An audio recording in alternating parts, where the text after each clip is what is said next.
서로가 공유하는 관심사를 인정하는 것이 유용하긴 하지만 이때 치료자는 자기 노출이 구현해내는 개인적 사각지대의 범위를 판단해야 한다. 그렇기 때문에 경계선 환자와의 집중적인 치료 작업을 추구하는 모든 치료자는 직접 치료를 받아본 경험을 갖고 있어야 한다.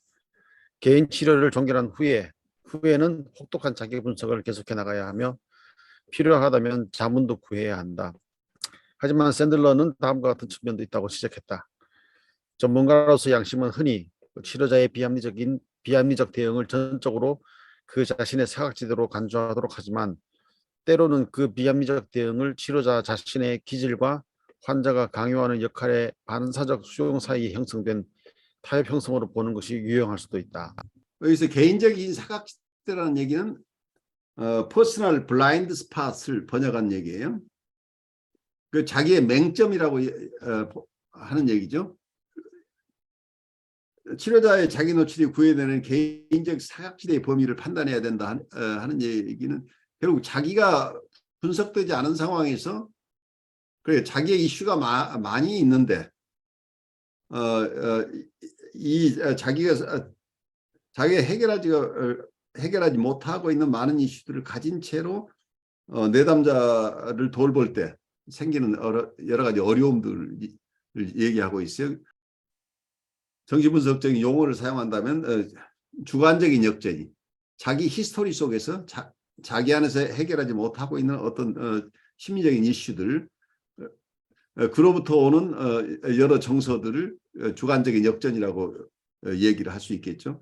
그러니까 대상 자체가 가지고 있는 이슈들하고 직접 관련되는 거라기보다는 그 대상과의 만남 속에서 과거에 자기 스스로가 가지고 있는 자기의 문제들, 그 문제로부터 오는 영향들로부터 자유스럽지 못한 상태에서 내담자를 보기 어렵다고 얘기를 하고 있는데 또 한편에 여기서 샌들러의 얘기는 굉장히 중요한 얘기를 담고 있어요. 우리 누구나가 자기의 주관적인 역전을 다 벗어날 수는 없어요.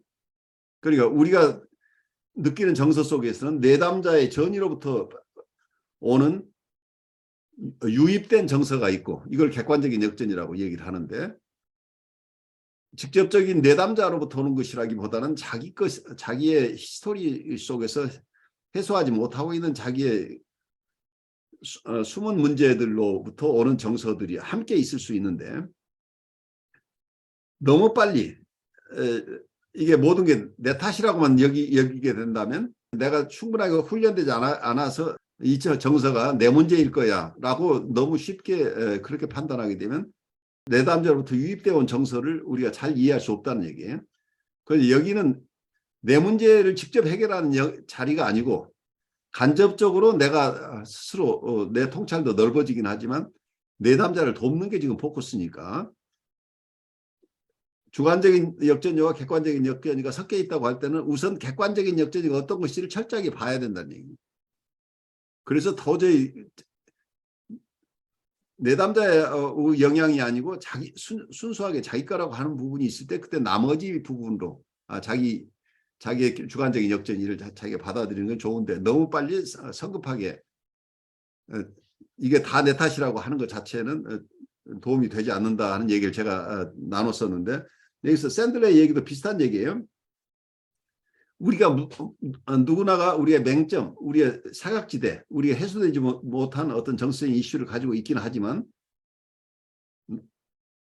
이게 경우에 따라서는 비합리적인 대응이라고 하는 것이 거기에 대한 우리의 반응 자체가 어떤 경우에 합리적이지 않은 반응 자체가 순전하게 내 문제라고 빨리 가져가는 것보다는 그 비합리적인 대응 자체가 치료자 자신의 기질과 환자가 강요하는 역할에 반사적 수용 사이에 형성된 타협 형성이라고 보는 것이 유용하다.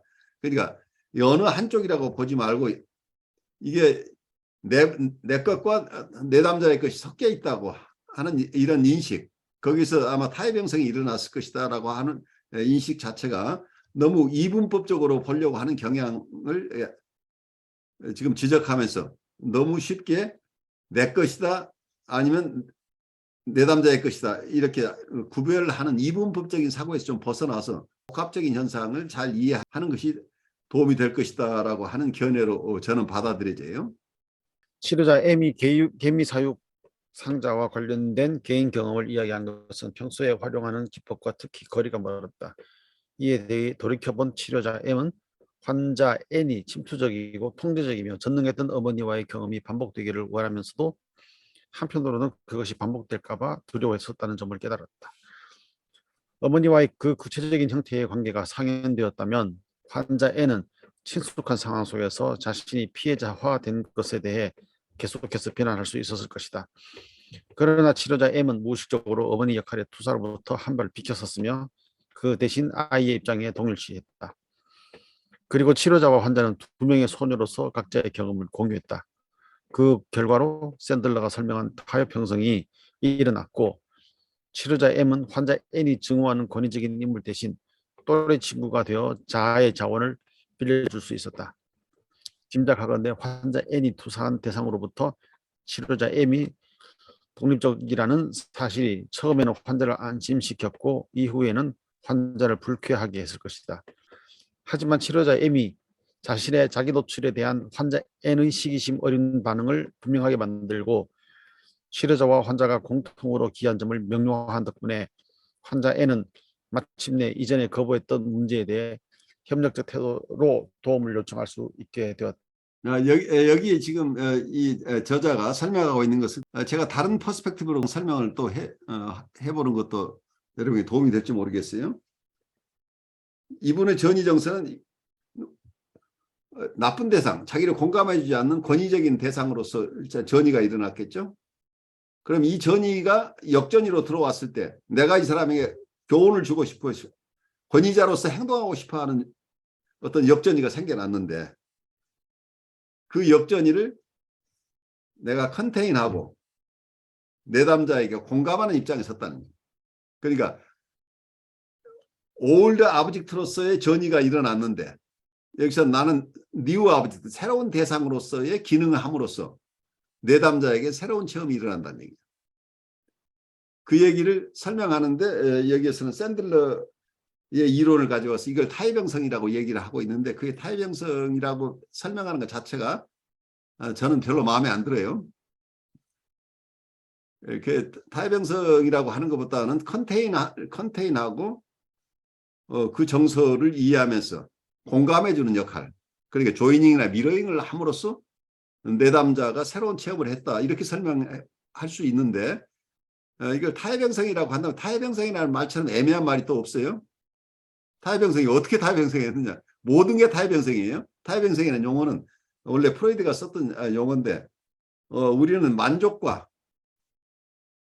어떤 역동의 만족과 동시에 방어 이 두 가지가 적절하게 타협을 한다. 우리의 행동 결정 이 세상을 살아가면서 여러 가지 행동을 한다고 한다면 그 행동의 근저에 있는 동기를 따져보면 한쪽에서는 역동의 충족을 얻고 싶어하고 한편에서는 사회적인 지탄을 받지 않기 위해서니까 이드의 충동과 슈퍼 이고의 어떤 금지 이 두 가지를 이고가 적절하게 타협형성을 해낸다 이런 개념이에요.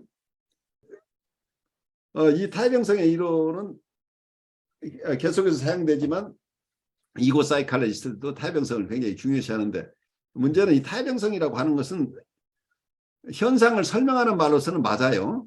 모든 게 다 타협형성이긴 한데 그 자체가 임상적인 가이드라인은 별로 안 돼요. 그래 내 것과 너희 것이 섞여서 타협형성 한 거야. 그래 타협형성 한다는 그 현실 자체를 우리가 디스크라이브 서술하는 것은 할 수 있는데 내가 임상적으로 어떻게 활용하느냐는 문제에서는 별로 도움이 안 된다는 얘기죠. 그래서 이걸 단순하게 타협형성이라고 하는 것, 컴프라마이즈 포메이션이라는 현상 자체를 틀렸다는 게 아니고 그건 맞긴 한데 임상적으로 우리가 도움을 얻으려면 한편에서는 임상 기법으로서 컨테이닝을 하고 그리고 조이닝이나 미러잉을 한다 하는 이런 테크니컬한 것으로 조금 더 구체화할 필요가 있지 않느냐 하는 생각이 들어요.